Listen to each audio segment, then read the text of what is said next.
If you're a fan of Bishop T.D. Jakes, you know that it's almost MegaFest time. The annual gathering draws people from all walks of life, looking for everything from just a break from the everyday to breakthrough.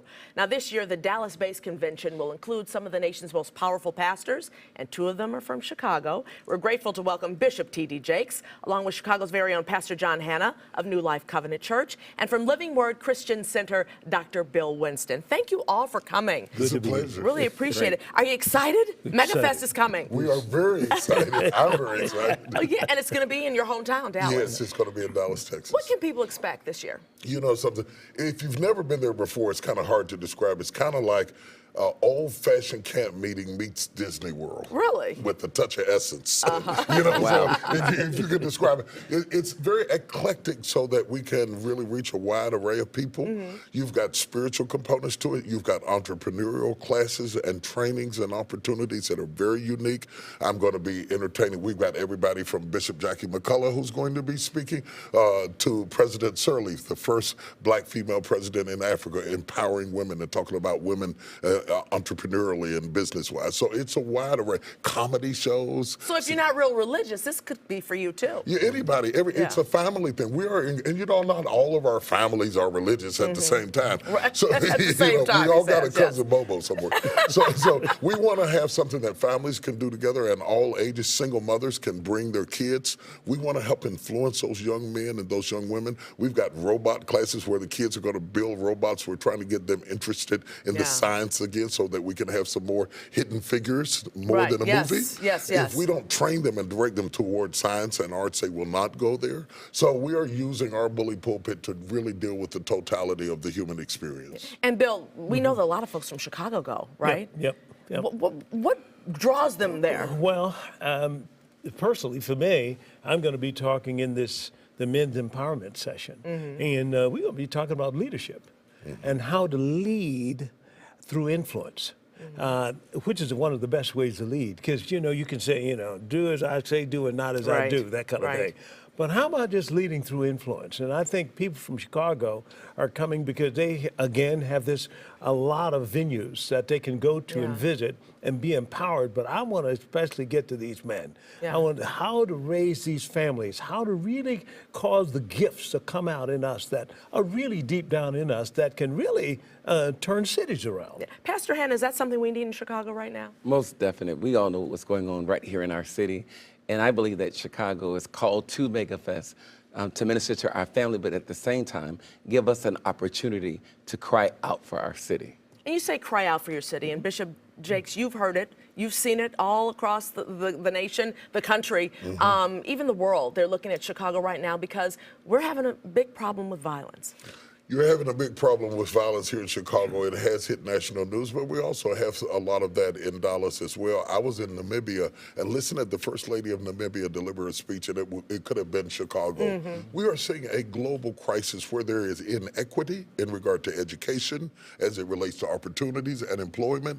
Anytime you put people in a crab barrel situation where they can't get out and they can't get a job and they can't get up, you are going to have violence. You were mentioning before we started, you need more of an area where it's not as segregated, but more diverse. Very diverse. Different incomes, because people have to see something to aspire to. The stats suggest that mixed income communities do much better. Young kids growing up next door to somebody who's a dentist and a doctor gives them a hope that it is possible. As a little boy growing up in the hills of West Virginia, what I longed to see was success in my color. That is not to negate the fact that I was happy for other people groups and their success, but I wondered what in the world it would be like to see a black person that had a doorbell, you know, air conditioning. If you don't see it in your color, you don't think you can be it. You don't think it's there for you. Absolutely. Now, I was raised up in a town called Tuskegee. Heard of that before, heard that before a little bit, Well, I used to go and see the Tuskegee Airmen fly.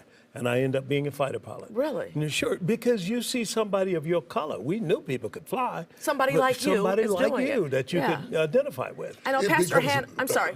I just want to say it becomes believable, but there's another dimension to it. When the per capita income goes up in a neighborhood, then more tax grants come to the schools, which causes the kids to have better education, which creates more opportunities. More money, more money. Absolutely. Pastor Hannah, you are doing something, 79th Street. You have that annual march there. there. 79th Street is a rough area right now. It's a rough area. It's exactly where our church is located as well. I'm born and raised right here in Chicago. I'm a product of Chicago Housing Authority. So coming from the projects, and as they said, being exposed to something greater, but still loving the city that you grew up in.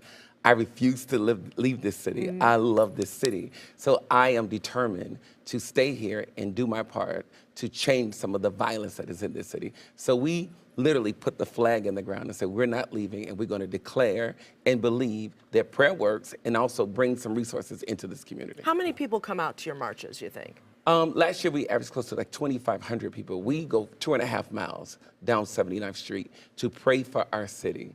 And it comes from not just our church, organizations, other churches, other faith-based community people that come together to really stand and say, listen, we're not going to accept this, and we believe that God can change this. You talk about bringing money to the community. The president is about to talk about his budget. Big cuts in Medicaid especially, and we know a lot of our people of color use Medicaid. How do we change that? How do we make it better? How do we get more money if it's not being given to us? Well, one, we can create the wealth. One of the things we have going is a Joseph Business School, which is designed to go into the inner city and be able to get people who have an entrepreneurial gift and get them to produce something called opportunity-based businesses. When you do that, you create a business that can hire people in those communities, and then now you'll start a whole wealth cycle. Right. So instead of stop the violence, why not create the wealth? And the wealth will stop the violence. Bishop Jakes, easier said than done, isn't it? No, it is not easy. Let me give a disclaimer. I'm writing a book right now on entrepreneurship. Will come out this fall. It is not easy. My father started a business with a mop and a bucket, ended up with 52 employees. That does not mean that it was easy. It was very tough along the way, but anything worth having is worth fighting for. It is better for you to fight that fight so that the generations that come after you have an opportunity than to say, oh, that's too hard, I'm not going to do it. We currently realize the fact that every 4 years, we get a whole different plan. So we can't count on the government to bail us out, and if we get a good plan, it's only going to last 4 years. Exactly. Well, we do have 4 years now, and we have a very divisive country right now because of a very tough election that just went on. What do we do to bring, to relieve the stress, to bring cohesiveness back, to bring happiness back to some people? I want to jump on that because that's what I think the substratum of MegaFest is all about. You've got conservatives and liberals worshiping God together. See, we have got to come out of our silos. The people who just watch Fox News, and then the people who just watch CNN, and people who watch just MSNBC. Gradually, we are becoming more tribal, which is a sign of becoming hedonistic. We have to meet in the town square and not be afraid to talk to people with whom you might not agree about everything. If we only talk to people where the amens come easy, we will also have a diluted sense of what is really true and what is really right. And I think that's one of the things that Bishop Jakes is good at, bringing all parties together. We were just at a leadership conference, and he had a panel discussion with some of those that were Trump supporters and some of those that weren't. And it was an open discussion, but yet coming together to get some understanding. Well, you got to find happiness, though. You got to find some levity in this whole thing, don't you? Oh, yeah, absolutely. and you got to find that. Yeah. It's just not something that's automatic. What do you do to bring... I always focus in. When I'm in flying airplanes, I was taught, and I was a fighter pilot. So in flying airplanes, one thing they taught you is this. They said, now, you have to be aware that if you ever look to the right, your tendency is to turn to the right. So I'm saying you're going to turn to where you focus in on. Stop focusing on what's bad and start focusing on what's good. And so I said, if I could get a bunch of people and put them together and let them focus on the things that are good, and all of us find some common ground, we're going to eventually laugh in there somewhere. Absolutely. Yeah. The other thing is sometimes we have these news cycles, these 24-hour news cycles. You have to watching one thing for 24 hours. A constant inundation of negativity will cause you to lose hope in your own spirit. And so I think while it's good to stay abreast on what's going on, cut that off, turn to something positive. Invest in people you can touch and change your family, your kids, your neighbors, the people next door.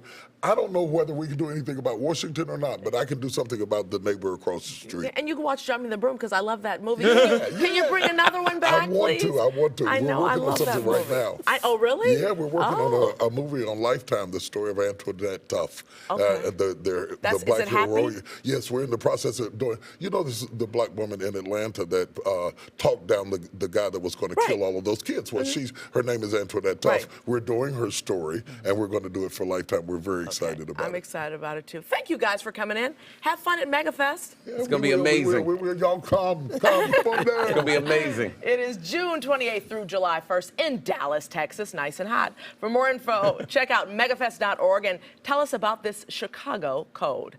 For details about Living Word Christian Center, visit billwinston.org, and you can find out more about what Pastor Hannah is doing at newlifesoutheast.org. Thank you. More People to People right after the break.